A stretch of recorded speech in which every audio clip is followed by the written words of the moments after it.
So why am I going Eurorack modular beside the obvious gear acquisition syndrome part of it all?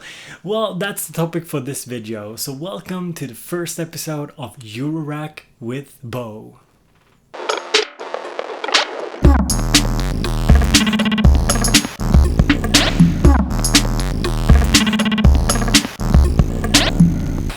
So why am I building a Eurorack system? Well, reason number one is that I've been more and more into synthesis over the last year, and I feel that this is the logical next step in order to learn more about how a synth functions, learn more about sound design, and that ties into reason number two.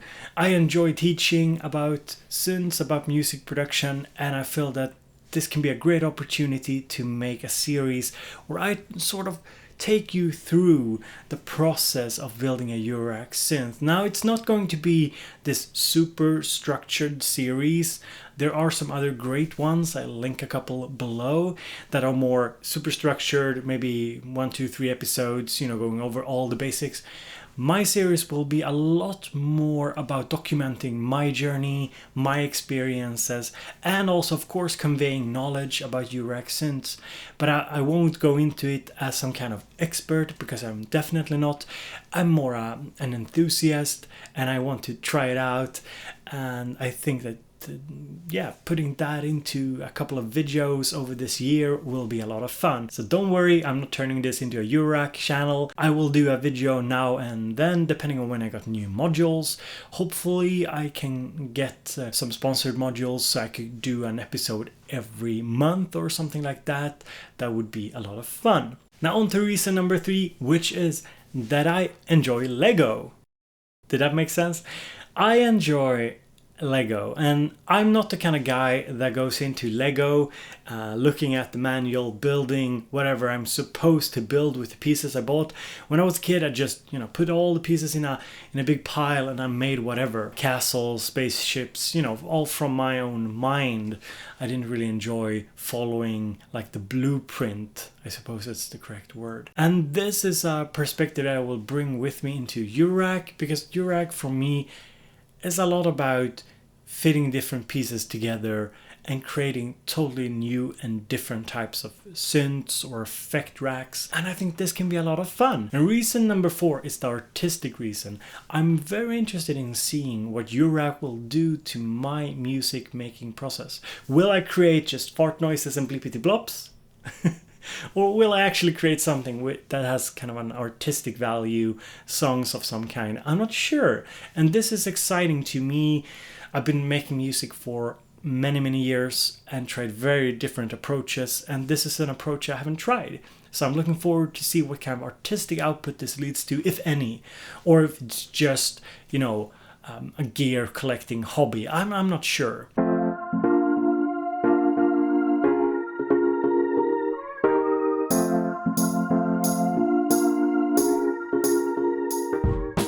And now I want to talk about the gear I am starting out with, because I think a lot of you guys are interested in hearing a little bit about where do I start out and what's my kind of take on how to start a Eurorack synth.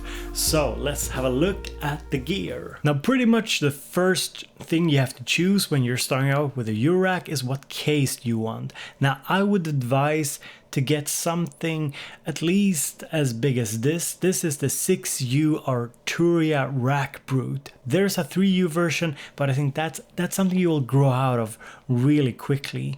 Now, the reason why I picked the Arturia Rack Brute is simply because it integrates so well with the Arturia Mini Brute 2 and 2S. And this integration makes a lot of sense because it turns the Mini Brute 2 into the stepping stone from which you go into the Eurorack. You can expand with modules, but it doesn't have to be this all in. It's more like an expansion from the Mini Brute 2 into Eurorack. Now, another thing I really enjoy with this case is the fact that you can fold it together and carry it around. Now, with a filled case and say a Mini Brute 2, it'll be heavy. It's not something you'll run around town with, but to bring to a gig or to some friend's house, it makes sense.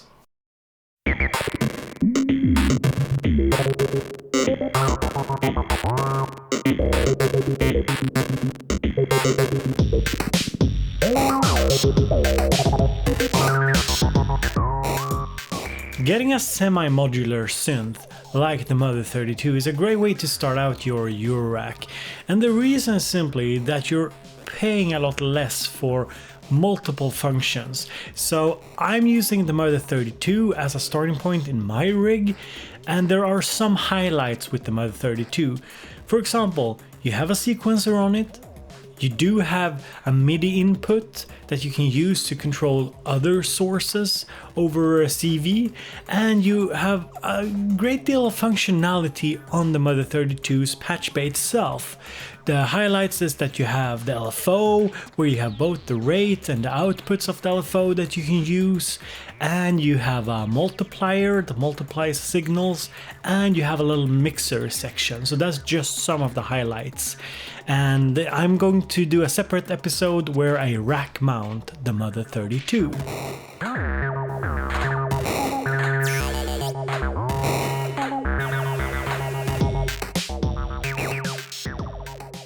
Now, as you've seen, I'm also using the Mini Brew 2 from Arturia. This is also a great semi-modular synthesizer.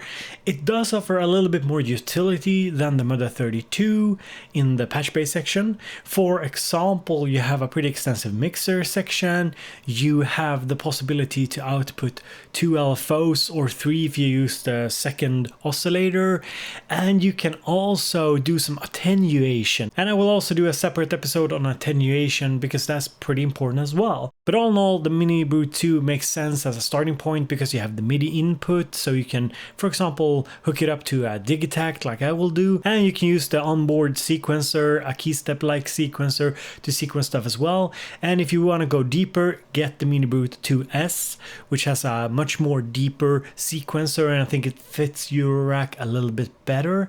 But these are just some of the highlights. Now, something that is good to keep in mind is also that with a Mother 32 and or a Mini Brew 2, you don't actually need to spend a ton of money on, say, envelopes, output modules. Basically, you can just go from the Mini Brew 2 or the Mother 32 out to another module, say another oscillator, and then back into the Mother 32 or Mini Brew 2 in order to get the sound out of your Eurorack. So this is something that we'll talk more about in a different video, but it does save you some money in that initial stage of your Eurorack.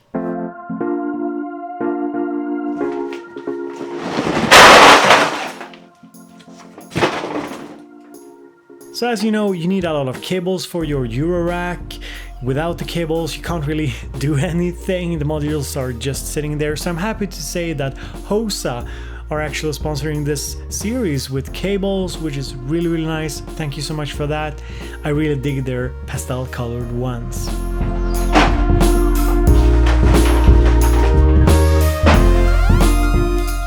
Before I say my goodbyes, I want to bring in a friend of mine, a patron that supports me over on patreon.com/bowbeats. He's a Eurorack user, his name is Scott, and he has some words for you. And Scott will make an appearance in following episodes as well. So here is Scott. Hi, I'm Scott.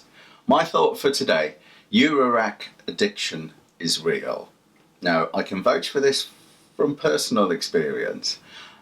But Eurorack addiction is different, I think, to your sort of average gear acquisition syndrome that sees you wanting to go out and buy the latest things.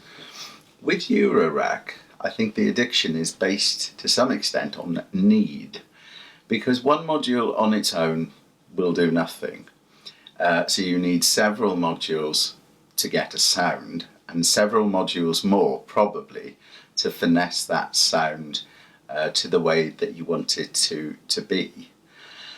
And therefore it's easier to justify, I need this because it will do X, Y and Z, in a way that it's a little bit more difficult to justify buying an extra set of keys when you have several already. That's just my personal experience. My advice would be, especially for those starting out, if you can be clear on what you want to achieve from your small system, it will mean that you have more focus on the modules that you end up buying. So if you want to make a house, you have an idea of the sound you want to create, try and limit your purchases to the idea. You can always expand later on. And if you go in at the beginning not knowing what you want to get out of it, I feel the temptation is just too strong.